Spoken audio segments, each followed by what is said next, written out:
अस्सलाम वालेकुम नाज़रीन, मैं हूं जमाल याकूब जाफरी। उम्मीद है कि आप लोग खैर आफियत से हैं। नाज़रीन, आज दो बड़ी खबरें शामिल करेंगे, जिसमें पहली खबर तो ये है कि ईरान के सदर इब्राहिम रईसी साहब जो हैं वो पाकिस्तान तशरीफ़ ले आए हैं और क्या क्या होगा इस पर डिटेल में डिस्कस करते हैं यहाँ पे। उसके अलावा नाज़रीन, जो इंतखाबात हुए उनके बारे में थोड़ी सी बात करेंगे। अगर अभी तक आपने चैनल सब्सक्राइब नहीं किया, प्लीज़ इसको सब्सक्राइब करें, बेल आइकन को प्रेस करें ताकि आने वाले नोटिफिकेशंस आप तक पहुंच सके। नाज़रीन, इब्राहिम रईसी साहब जो हैं, जो कि ईरान के सदर हैं, वो पाकिस्तान तशरीफ ले आए हैं। उनकी आमद हो गई है और उनकी आमद होते ही उनके हमरा उनकी अहलिया भी थी, काबीना अरकान भी थे और एक बड़ा तिजारती वफ्द भी उनके साथ आया है।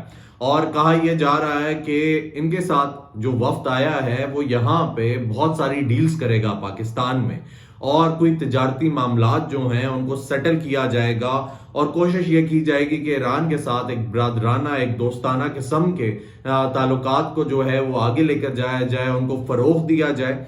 और दूसरा ये कि खास तौर पे वो जो गैस पाइपलाइन है उससे रिलेटेड भी बात होगी, और उसके अलावा कुछ तेल से रिलेटेड एग्रीमेंट्स भी हमें सुनने में आया है कि होंगे। तिजारत से रिलेटेड, कोई आईटी सेक्टर से रिलेटेड भी मामलात होंगे, लेकिन अब वो क्या होंगे ये तो अभी हमें आहिस्ता आहिस्ता ही पता चलेगा। इब्राहिम रईसी साहब जो हैं वो वजीर आजम शहबाज शरीफ साहब से भी मुलाकात करेंगे। उसके अलावा आईटी सेक्टर के लोगों से भी मुलाकात की जाएगी, इनकी आर्मी चीफ से भी मुलाकात होगी, सर्विसेज चीफ से भी मुलाकात होगी, खत्ते में अमनो अमान से रिलेटेड भी बातें होंगी। तो क्या बातें होंगी वो जैसे ही हमें कुछ पता लगती हैं, क्या बातें हो रही हैं या हुई हैं, आपके साथ जरूर शेयर करेंगे।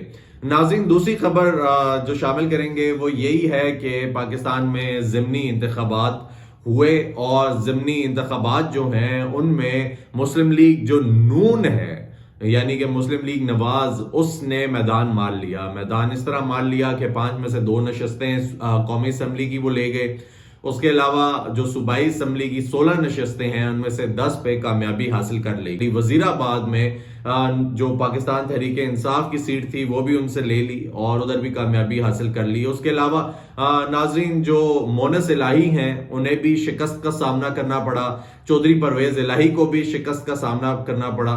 तो और जो मामलात थे, जो गुजरात में बड़े स्ट्रॉन्ग मामलात थे, वो भी हार गए। मरियम नवाज साहिबा के कुछ बयानात सामने आए, उनमें से एक ऐसी चीज कि मरियम नवाज ने मलिक अहमद खान की क्लास ले ली।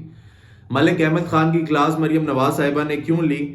उन्होंने कहा कि कैसे तहरीक इंसाफ कसूर में इतना बड़ा जलसा करने में कामयाब होगी। ये सोशल मीडिया पे, मेन स्ट्रीम मीडिया पे हर जगह ये बातें सर्कुलेट कर रही हैं। जब इंतजामिया, पुलिस और सब कुछ आपके कंट्रोल में है तो फिर इतना बड़ा जलसा क्यों हुआ? ये नशिस्त किसी भी सूरत तहरीक इंसाफ को ना मिलने पाए। और दूसरी जानिब जो बयान सामने आया वो ये कि एक है चौधरी आबिद रजा कोटला, और ये जो चौधरी आबिद रजा कोटला हैं इनका ताल्लुक गुजरात से है और मुस्लिम लीग नून से इनका ताल्लुक है।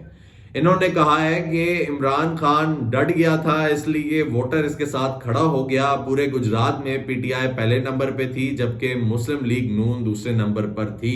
इनकी अपनी जबानी ये चीजें सामने आ गई कि जो धांधली है उसका सिलसिला कितने अरूज पर था और ये मामलात अभी चल रहे हैं। ये मुस्लिम लीग नून के अपने लोग बात कर रहे हैं। इन मामलात को आगे डिस्कस करेंगे, उससे पहले आप ये 1-2 वीडियोस सर्कुलेट कर रही हैं सोशल मीडिया पे, आप इनको देखें, ये काफी वायरल हुई हुई हैं।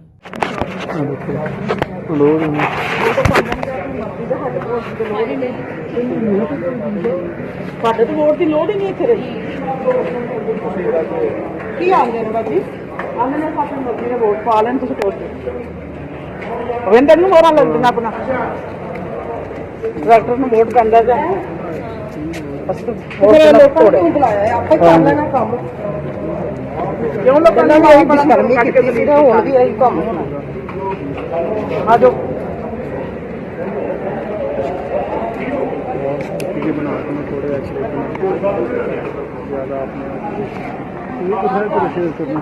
मुझे बताया, उन्होंने कहा है कि आप उनकी शक्ल देख ले, वो बोलेंगे भी कैसे बोलेंगे? हाँ पूछे, हाँ बोले आप। नहीं, यहाँ पर पुलिस या इंतजामिया कोई भी आपकी मदद को नहीं आ रहा, जो सूरत हाल है। मैडम यहाँ पे सर, यहाँ पे जो है मौजूद है, बाकी कुछ भी नहीं। आपको भी करके देखा। नहीं क्या हुआ, मैं इसलिए सिर्फ पूछ रहा हूँ, आपसे जा रहा हूँ कि इस वक्त जो पूरी सूरत हाल है, ना हमें यहाँ पे पुलिस नजर आ रही है, ना आपको हमें इलेक्शन कमीशन का अमला नजर आ रहा है, ये सब कुछ आपसे जबरदस्ती करवाया जा रहा है। सर इलेक्शन कमीशन का अमला मेरे साथ जो होता है ना था वो तो सीट हो गया। ठीक है, पुलिस दिन की ड्यूटी लगी है, कुछ अंदर है, कुछ तो ये जो 6 वोट आपने काटे हैं और बॉक्सेस भर दिए हैं, वो तो फिर आपने खुद भरे हैं, कितने पैसे लिए इसको भरने? नहीं सर, कोई पैसे नहीं है, कोई बात नहीं है। तो फिर भर कैसे लिए? वो उन्होंने मुझे बताया ना कैसे भरे, इनको भी बता दिया। बता दें, कोई अल्लाह को जाग यार, तो अल्लाह मजबूर है ना, मजबूर है।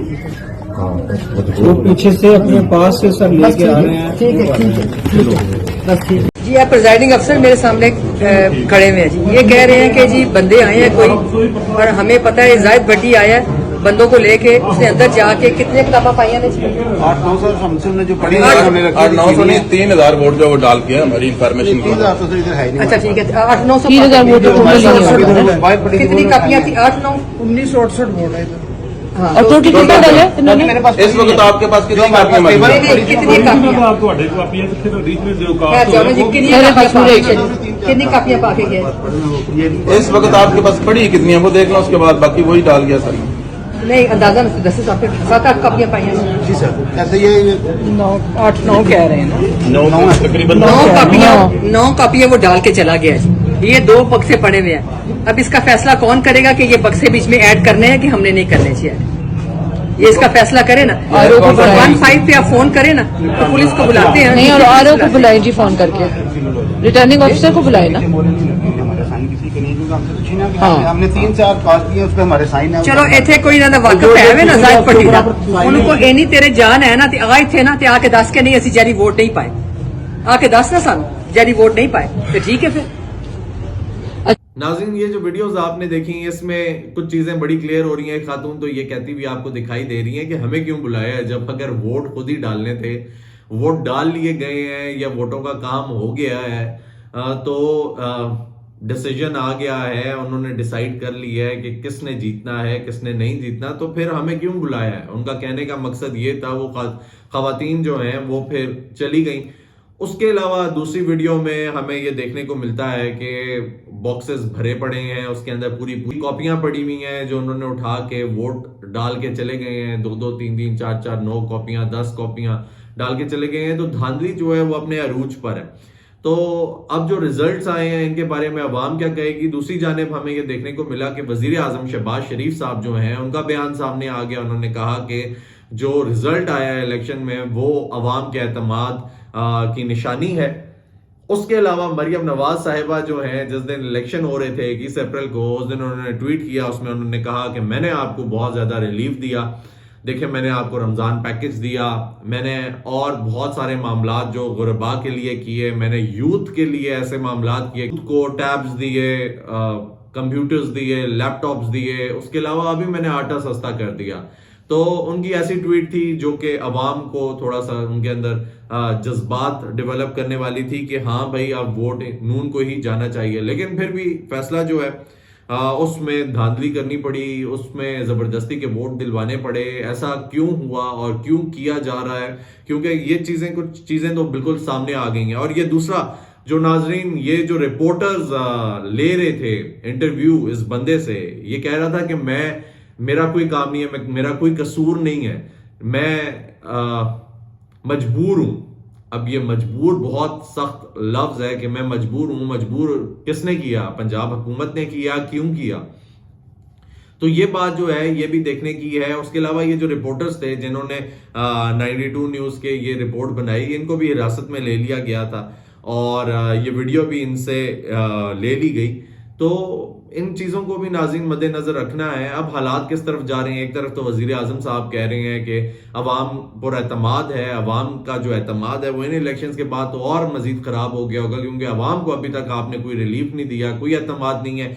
एक जानिब मरियम नवाज साहिबा कह रही है कि मैंने आटा सस्ता किया, ठीक है, रिलीफ दिया, नौजवानों को रिलीफ दिया, अवाम को रिलीफ दिया, रमजान पैकेजेस दिए। लेकिन दूसरी जानिब उन्होंने 2 दफा जो वफाकी हुकूमत है, इन्हीं की हुकूमत है, नून की हुकूमत है, तो उन्होंने कीमतें पेट्रोल की बढ़ा दी, कीमतें बढ़ाने के साथ साथ फिर चीनी महंगी कर दी। अगर आपने 4 रुपए 5 रुपए रोटी सस्ती कर दी है तो फिर आपने 5 रुपए चीनी भी महंगी कर दी। आपने हिसाब हर चीज का बराबर कर दिया है। तो जब तक अवाम को बड़ा रिलीफ नहीं मिलेगा, अवाम आपके साथ खड़ी नहीं होगी, अवाम को नहीं लगेगा कि आपने कुछ उनके लिए किया है। नाज़रीन, दूसरी जानब जो है वो नून लीग वफाकी काबीना में पाकिस्तान पीपल्स पार्टी को भी दावत देने जा रही है कुछ ही दिनों में, और कहेगी कि आप हमारा हिस्सा बने। और जिस चीज पे नवाज शरीफ साहब जो हैं वो खासे खुश नहीं है, उनको लगता है कि ये ठीक नहीं है कि पीपल्स पार्टी का जो असर रसूख दिन ब दिन बढ़ता जा रहा है और हुकूमत में भी वो लोग आ रहे हैं। उसके अलावा आम जितनी नशस्तें थी वो सारी वो ले गए हैं, सीट्स ले गए हैं सारी, प्रेसिडेंट वो बन गए हैं, गवर्नर वो बन गए हैं, चेयरमैन सेनेट वगैरह बहुत सारी उनके पास सीटें हैं। तो नवाज शरीफ साहब जो हैं वो खुद भी अमली सियासत में आने वाले हैं। तो अब आएंगे, अगर वो सदर बन गए तो फिर क्या होगा, ये बात भी आगे है। लेकिन अभी तो फिलहाल इलेक्शंस जो हैं वो इतने खराब हुए हैं कि अवाम कोई खास खुश नहीं है। और अवाम का यही कहना है कि अगर वोट आपने खुद ही डालने थे, फैसले आपने खुद ही करने थे, तो हमें क्यों बुलाया। अब इस पे तो जब तक फैसला आएगा, ये जो वीडियो सर्कुलेट कर रही हैं, हमने तो वही बात की जो हमने देखी और हमें ये देखने को मिल रहा है। लेकिन इस पे इलेक्शन कमीशन क्या रिस्पॉन्ड करेगा उस पे भी तज्जिया करेंगे। सामने उनका रिस्पॉन्स कोई आता है और वफाकी हुकूमत और सूबाई हुकूमतों का कोई रिस्पॉन्स आता है तो फिर देखते हैं। अगर अभी तक आपने चैनल सब्सक्राइब नहीं किया है, इसको सब्सक्राइब करें, बेल आइकन को प्रेस करें ताकि आने वाले नोटिफिकेशंस आप तक पहुंच सकें। अपना ख्याल रखें।